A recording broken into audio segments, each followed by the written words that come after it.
Buenos días, buenas tardes, buenas noches, no sé cuándo estaréis viendo esto. Bienvenidas, bienvenidos a la siguiente clase de primeros auxilios. Tras haber visto ya todo lo que era el tema 8 relativo a las heridas y a las hemorragias, vamos a pasar ya al tema 9. Como os dije, este tema es el último que va a entrar en el examen. El examen os recuerdo que lo tendremos el día 7 de mayo, es decir, la semana que viene, el jueves, ¿vale? Ya os diré los horarios, pero intentaré que coincidan un poquito con la hora que tenemos normalmente, que es a partir de las 10:30, ¿vale? De todos modos, como tenemos tiempo, esta semana le iré dando una vuelta a los horarios y ya os contaré un poquito. Más allá de eso, ¿cómo va a ser el examen? No sé si os lo he contado ya, pero prefiero contároslo de nuevo por si acaso. El examen va a ser oral. Lo que haré será que os videollamaré a través de WhatsApp, os haré una videollamada y a la hora determinada, a la que os toque, en esa videollamada os preguntaré una serie de cuestiones acerca de los temas, ¿vale? Tanto del tema 8 como algo de lo del tema 9 que vamos a ver hoy. No será muy largo, yo supongo que como máximo a lo mejor son 10 minutos por persona y ya está, ¿vale? O sea que en principio tampoco va a ser mucho más complicado que eso.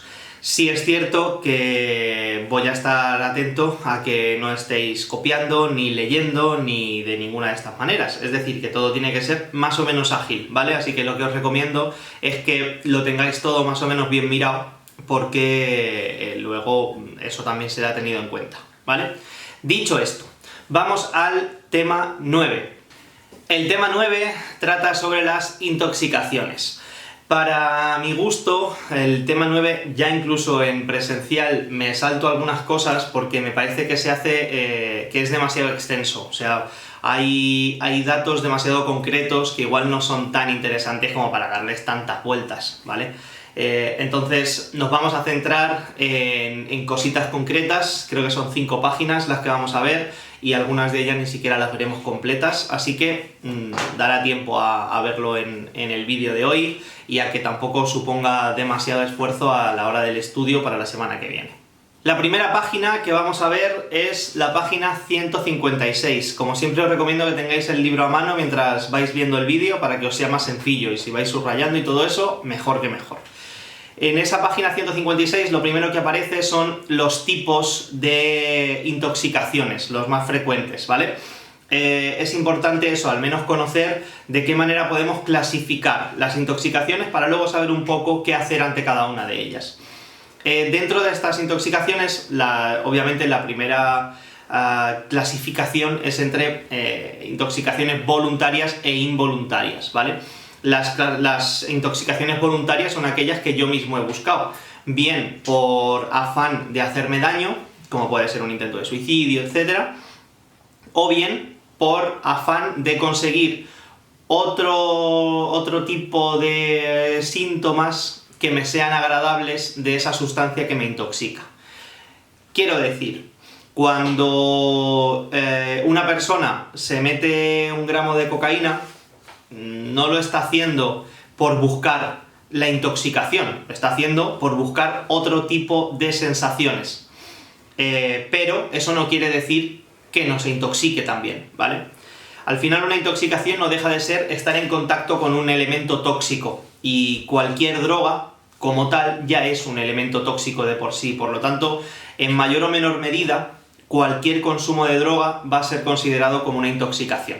Yendo a las involuntarias. Dentro de las involuntarias también tenemos varios tipos, ¿vale? Las involuntarias obviamente son las que hago sin querer. En primer lugar, bueno, lo vamos a clasificar en función de dónde provengan los agentes tóxicos, ¿vale? En primer lugar, por agentes domésticos o industriales, es decir, cuestiones que tenemos en el día a día en casa o en otra cuestión en una fábrica que podemos estar de repente expuestos a ellos sin haberlo querido. Hablo de detergentes, lejías, disolventes, ¿vale? Son cuestiones que a priori tienen otro uso, pero que en algún momento determinado, por algún accidente, puedo haber estado en contacto con ellos y haber sido expuesto a una intoxicación. En segundo lugar tenemos las intoxicaciones farmacológicas, las que provienen de un mal uso o de un abuso de un fármaco concreto, ¿vale? Esto luego lo veremos un poquito ampliado a continuación. Más cosas que tenemos, las intoxicaciones alimentarias, todas aquellas que provienen de lo que comemos, o bien de que lo que comiéramos estuviera en mal estado, o bien de que tuviéramos una predisposición, una hipersensibilidad ante algún elemento de eso que hemos comido, ¿vale? Lo que llamamos alergia, que también luego hablaremos un poquito de ello. Y por último, tenemos las picaduras y mordeduras de animales, que igualmente pueden acabar produciéndonos una reacción de hipersensibilidad y acabar produciéndonos una intoxicación. Si seguimos un poco más adelante en el tema, en el libro, nos vamos a la página 160 y nos encontramos con lo que hablábamos de las intoxicaciones farmacológicas. Ahí tenéis un poco una clasificación, tanto en la 160 como en la 161, una clasificación de cuáles son los fármacos que más comúnmente son objeto de intoxicación. Si os fijáis en la parte de la derecha de la tabla, en la que pone el protocolo de actuación, veréis que es más o menos similar en todas ellas, ¿vale? Por lo tanto, no me va a interesar tanto que os aprendáis el protocolo de actuación de cada una, porque es el mismo todo el rato, ¿vale? Valorar las constantes, iniciar maniobras de soporte vital básico si fuera posible, provocar el vómito y trasladar a un centro sanitario. Ya está, eso es lo que hay que hacer en todos los casos. Ojo, por cierto, lo de provocar el vómito, que sí aparece en la página 161, pero no aparece en la 160, tiene un sentido, ¿vale? Ahora os contaré un poquito más acerca solamente de eso dentro del protocolo de actuación. Por lo demás, eso me da un poco más igual. Sobre todo me interesa que vayamos conociendo los tipos de fármacos, porque de cara al año que viene, cuando estéis en atención sanitaria, los fármacos serán una parte importante, tendréis que conocer una gran cantidad de ellos, y si podemos ir introduciéndolos, mejor que mejor. Así pues, en la página 160, ¿cuáles tenemos? Tenemos, en primer lugar, tenemos los barbitúricos. Los barbitúricos son fármacos que se utilizan sobre todo para inducir el sueño, ¿vale? Inducir el sueño en dos situaciones posibles. Una, de una manera hospitalaria, previa a un quirófano, ¿vale? Tienes una operación, antes justo de la anestesia, te inducen el sueño con un barbitúrico y después ya te anestesian de verdad. O bien en una situación de insomnio, ¿vale? Una persona en su casa que lo tiene recetado por el médico. Los barbitúricos son unos fármacos muy potentes que afectan directamente al sistema nervioso y por lo tanto es posible que un aumento ligero de dosis respecto a la recomendada pueda acabar causando una intoxicación, ¿vale? Por lo tanto, pues eso, la persona en caso de una intoxicación lo principal es que estará mucho más dormido de lo normal y puede llegar incluso a entrar en coma.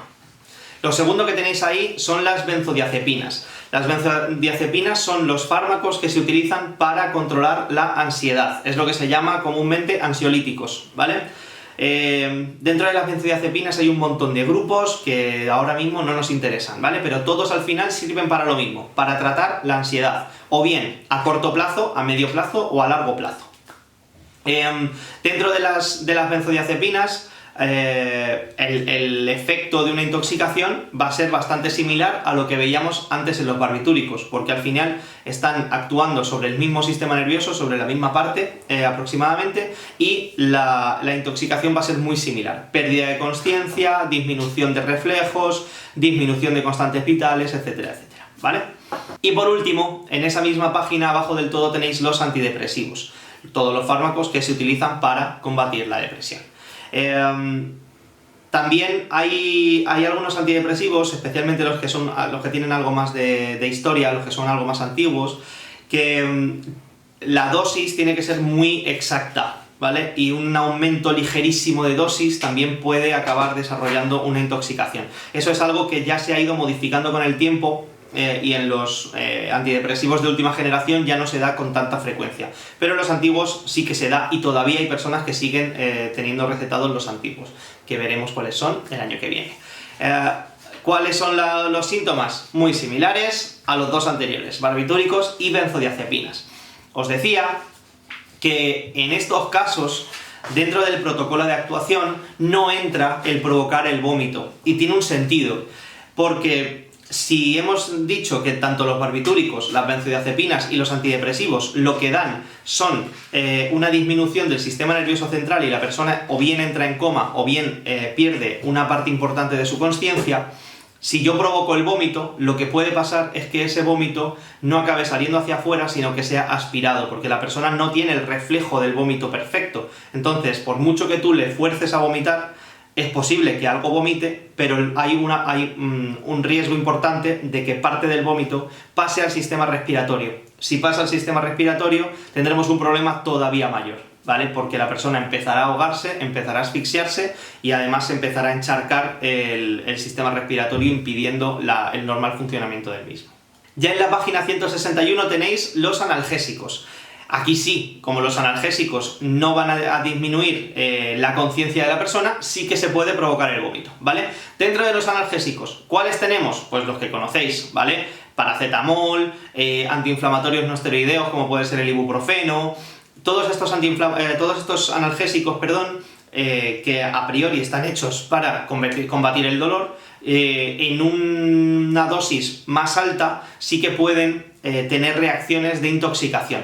Estas intoxicaciones por analgesia no van a ser tan visibles en un primer momento como lo eran las anteriores, pero por dentro sí que va a dar reacciones negativas al organismo, principalmente al hígado, ¿vale? El hígado se va a ver muy afectado si tenemos un aumento de dosis, e incluso la persona puede llegar a morir por esta intoxicación por culpa de la reacción negativa hepática.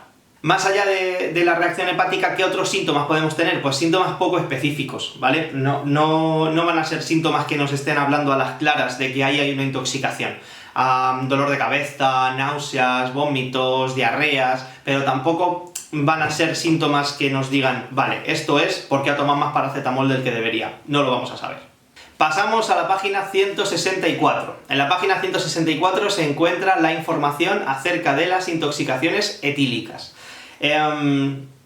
Bueno, sabemos lo que son las intoxicaciones etílicas.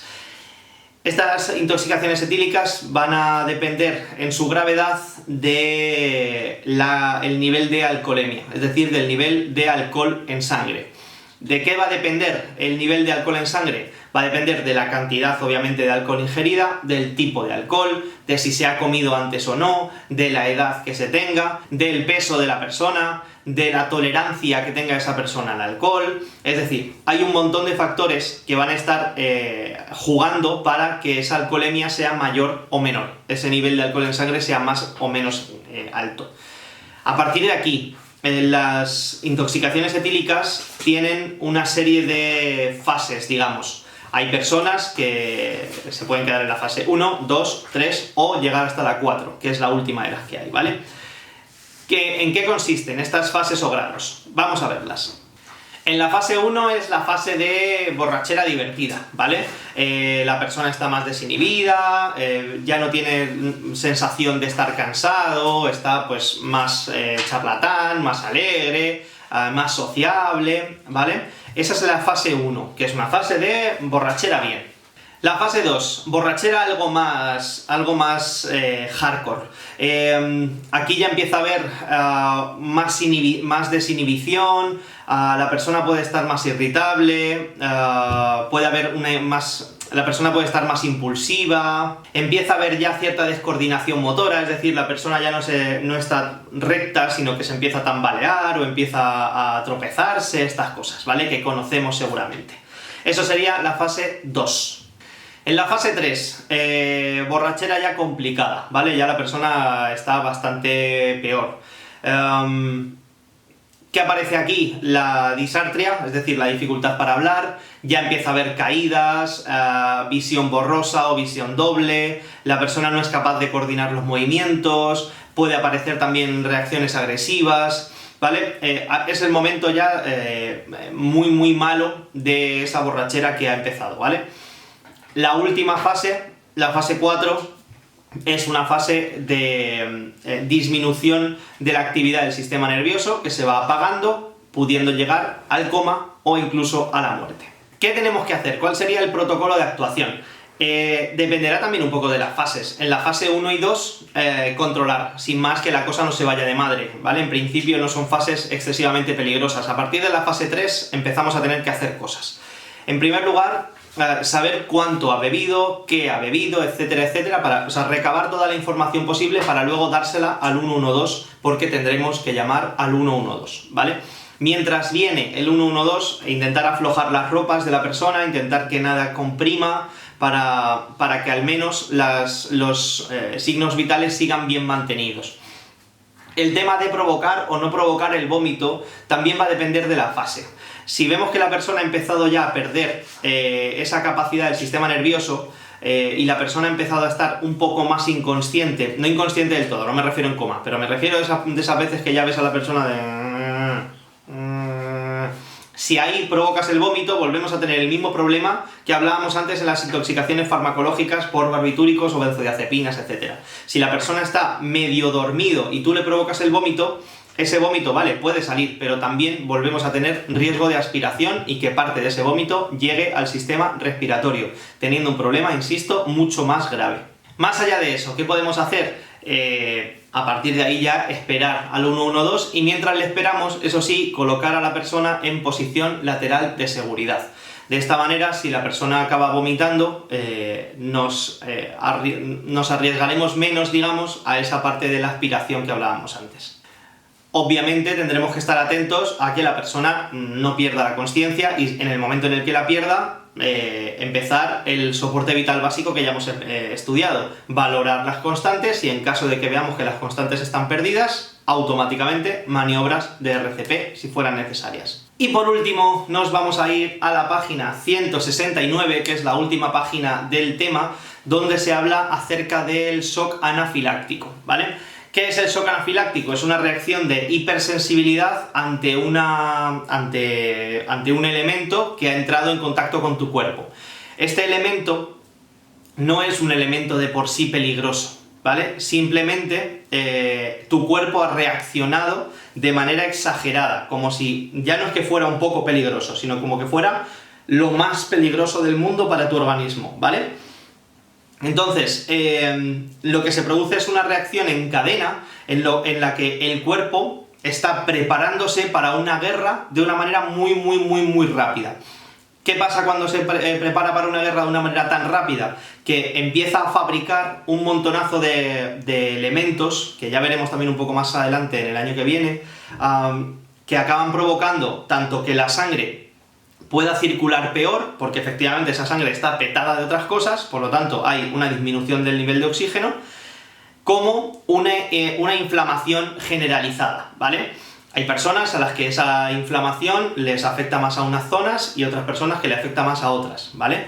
Pero hay una inflamación generalizada de los tejidos, por culpa precisamente de esa salida repentina de estos elementos para luchar contra un enemigo. Un enemigo que no existe, eso es lo importante. Es un enemigo que o bien no es tan peligroso, o bien es que no es peligroso en absoluto, ¿vale? El shock anafiláctico es, digamos, la parte más gorda, la parte más grave de una alergia. No deja de ser una alergia súper complicada, pero una alergia, ¿vale? Como sabéis, una alergia de por sí, tú estás reaccionando mal ante un elemento que a priori tampoco es que sea peligroso. Quiero decir, el polen no es especialmente peligroso, el pelo del gato no es especialmente peligroso para ti. Y sin embargo, tu cuerpo reacciona de una manera negativa ante eso, como si sí que fuera peligroso y hubiera que preparar al cuerpo para una batalla. En este caso, si hablamos del shock anafiláctico, es eso multiplicado por 1000, ¿vale? De esa manera lo podremos entender bien. De esta forma, los síntomas que tenéis ahí además en el libro son los síntomas complicados de una alergia, de un ataque de alergia, ¿vale? Va a haber, pues eso, inflamación de determinadas zonas, mucho ojo a si la inflamación es a nivel de las vías respiratorias y se está comprometiendo la respiración, ¿vale? Pero también puede haber inflamación de otras zonas, ¿vale? Hinchazón de la cara, de las manos, bueno, en función de la persona, unas cosas u otras. ¿Qué más? Bueno, pues picores, hinchazón, enrojecimientos, el broncoespasmo como si tuvieras un ataque de asma, ¿vale? Como que los bronquios se cierran de golpe y tú puedes respirar peor, empiezas a tener el típico sonido ese del ataque de asma, del porque no puedes coger aire bien porque todo esto está cerrado, ¿vale? Ese sonido se llama estridor, por cierto, que lo tenéis también en el libro. Bueno, pues eso, un montón de síntomas que son una alergia muy, muy, muy complicada. ¿Qué tenemos que hacer ante un shock anafiláctico? Obviamente, avisar al 112, valorar si la persona tiene, porque la persona a lo mejor ya sabe que es propensa a tener ese tipo de problemas y puede llevar algo de medicación. Si la persona tiene medicación, administrarle esa medicación. Eso no viene en el libro, pero por favor, apuntadlo.